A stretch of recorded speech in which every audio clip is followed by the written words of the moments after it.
Hey, ayibo wangihleki shame ngiyalinganisa. Kuhlekwa ngisho kufiwe guys. Ayike nasi-ke sami mina story. Kunomuntu eke ngangizwana naye, yabo, eminyakeni nje eminingi edlule, yabo. Ngeke ngize ngilisho igama.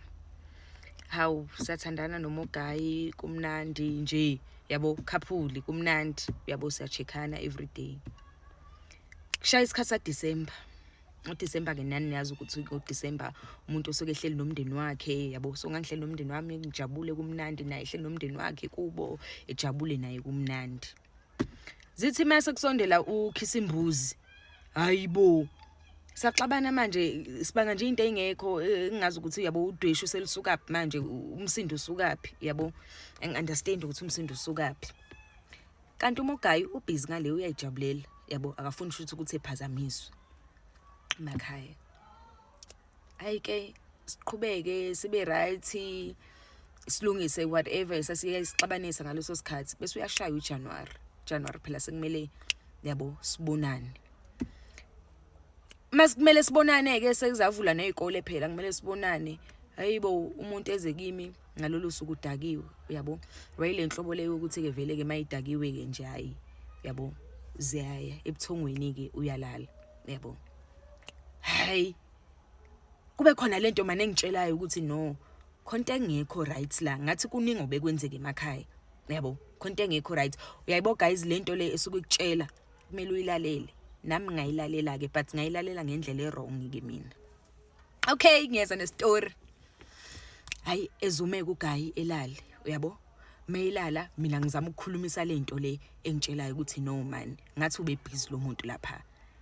Bafethu ayikho into ebhlungu nezocisha ikubulale njengokuthinta ifoni yomfana. Bafethu ifoni yomfana ayithintwa.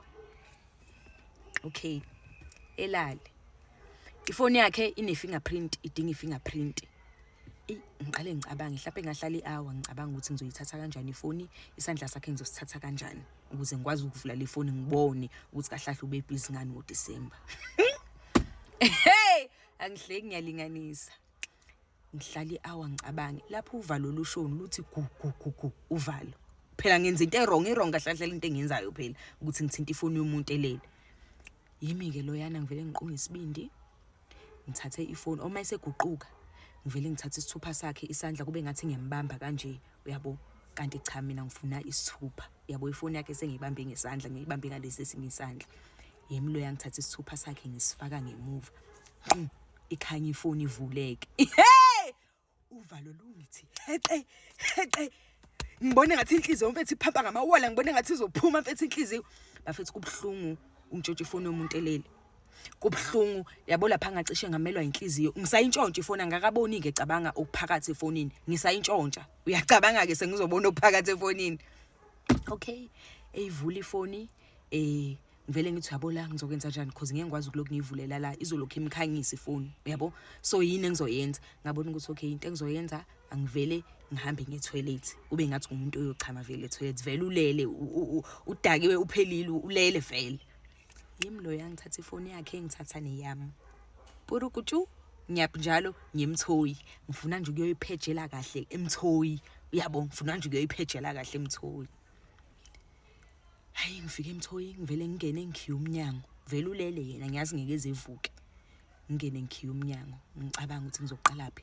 Ngiqala ku-WhatsApp noma ngiqala ezithombeni noma ngingena ku-Facebook. Ngizoqalaphi? Ngivele ngithi yazini angiqale ezithombeni because izithombe phela izona ezixoxa indaba, izona ezikhuluma yonke into. Yimi ke lo yama sengithi ngiyangena ezithombeni sis. Angisolanga ukuthi ngisatheleni ifoni yomfana. Ngaze sola. Hawe ma bafethu anifuna ukwazi ukuthi kwenzakalani.